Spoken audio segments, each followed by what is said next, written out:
I said the Clippers would be good on paper. I mean, any team with James Harden will eventually fail, but they will be great before the playoffs, right?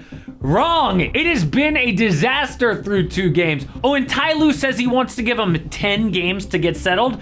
So you want to go 0-10? They need changes right now, and it will come down to 2 players, James Harden and Russell Westbrook. One of them will be benched. They just don't work together. Watch this play against Brooklyn. Pick and roll with Zubats. Harden goes into the paint, but it's packed. Why? Because Russ's defender doesn't have to worry. He can't shoot, but Harden can't pass to the corners because it'll get picked off here or here. So without any options, boom, easily picked off, leading to a 3-on-2 transition bucket. And what about when Harden is off the ball? He doesn't know what to do. Here, he is wide open for a 3. He's a good shooter. Oh no, he pump fakes instead and gets blocked.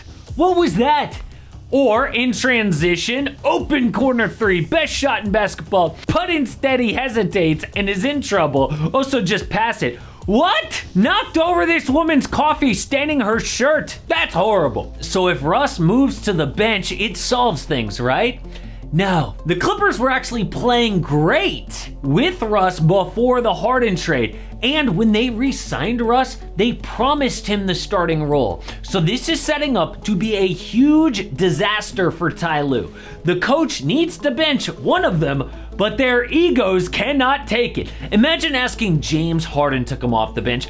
This is the man who just said, I'm not a system player, I'm a system. He'd react like Carmelo Anthony did in OKC. How do you feel about coming off the bench?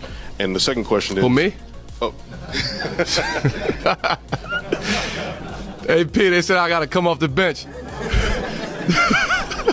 The best part of that is literally a few months later, he was begging to come off the bench for a spot back in the NBA. And it reminds you of what Matt Barnes said to Harden. He told Harden, yo, the league doesn't need you. So watch out with this trade demand stuff. But do you remember what Kevin Garnett said right after that? Remember when Melo said he wasn't coming off the bench? They blackballed him for how many years? Y'all remember this? About 2 years? He had to go to Portland on like some bullshit. And I thought that was the biggest of the league. But it was also the league speaking to Melo. Humble yourself. Like straight up. And that humbled him too, bro. Straight up. This is what they finna do to James Harden. Exactly. But do you think Harden will listen? No. This will be the exact nightmare the Lakers went through with Russell Westbrook.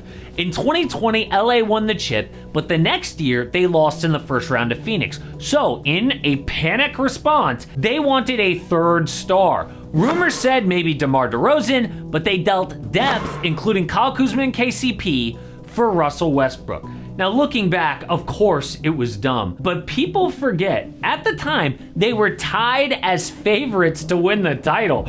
People thought, oh, on paper, this will be great. But just like the Clippers, they stumbled out the gate. They went 0-6 in the preseason, were below 500 about 20 games in. It turned out Russ was a terrible fit. Played awful defense, provided no spacing with embarrassing shot selection and turnovers. So Woj reported the front office asked Coach Frank Vogel to move Russ to the bench, but he refused. Why? Because Vogel knew if you get Russ mad, it kills the locker room and gets me fired. I mean, I wouldn't want Russ mad at me. Remember what he did to reporters? Is the season over?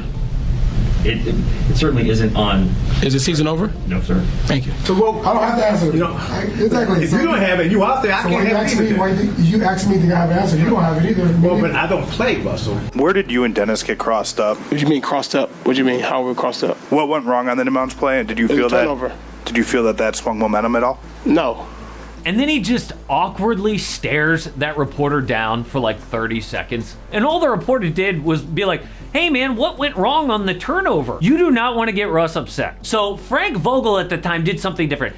He didn't bench Russ, he benched him at the end of games. But that didn't work either. They sucked and he got fired anyway. So it took Darvin Ham 4 games to bench Russ last season, but the eventual fix was just to trade him. But the Clippers don't have that option with James Harden. They traded a ton of assets for him, and need to make it work. I guarantee we will have an awkward, toxic situation in LA very soon. But even if Russ or Harden does agree to move to the bench, how do they decide who closes games? Because little secret, starting isn't actually that big of a deal. Starting in the NBA is all about players' egos. What really matters for contenders is who is in the closing lineup. I can see Harden bringing the ball up the floor, setting up Kawhi or PG as a scoring threat himself. Then Terrence Mann at the 4 for spacing and defense, with Ivica Zubac at the 5. No Russ. But how will he react to not starting or closing on this team? He will demand a trade. There is no way Russ is on this team by the deadline. He'll be asked to sacrifice too much, and he already hates James Harden. It traces back to their 1 year in Houston. Harden and Russ came up together as kids in OKC, but by the time they teamed up again, the Beard had spent 7 years as the man in H-Town. The fit on the court was awkward, and they only won 44 games, but off the court, Russ was disgusted. He hated the way nobody in Houston held Harden accountable. He could just go out and party whenever, show up late to the team bus. Houston's casual culture appalled Westbrook. On one occasion in the Florida bubble, when Harden wasn't on time for a film session, Westbrook barked, "Start the film, start without him." But Coach Mike D'Antoni explained, well, they just have to start over when Harden arrived, which didn't do much to calm Westbrook. They no longer wanted to play together, but now they are. And if you think LA is going to hold Harden accountable after trading 2 picks to get him, you're wrong. So when they trade Russ, what does it look like? Well, it will include a big man, because one thing we've seen is the Clippers need help in the front court. Ivica Zubac is not enough. He gives them very little rim protection and is a soft rebounder.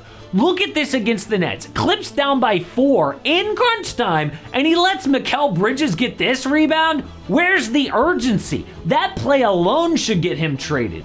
So let's look at 2 deals, including Russ, to get a big. The Clippers get Clint Capella for Russ, Zubac, Kobe Brown, BJ Boston, and a 2030 second. Atlanta does this because they're ready for Onyeka Okongwu to take over. Then they've got Zoo backing him up and buy out Russ. In return, they get 2 promising young players in Brown and Boston and a 2030 second. And Capella is the type of rebounding rim protector the Clippers need. At 29 years old, he could be there for years and is an upgrade over Zubac. And it's not a problem that he doesn't stretch the floor with Russ gone. But if they need a shooter, I would target either Nikola Vucevic or Kelly Olynyk. And speaking of Vooch, the Bulls might be the most miserable team in the NBA. They've got 3 All-Stars and can't beat the Pistons. So I made a video about what they need to do to finally rebuild.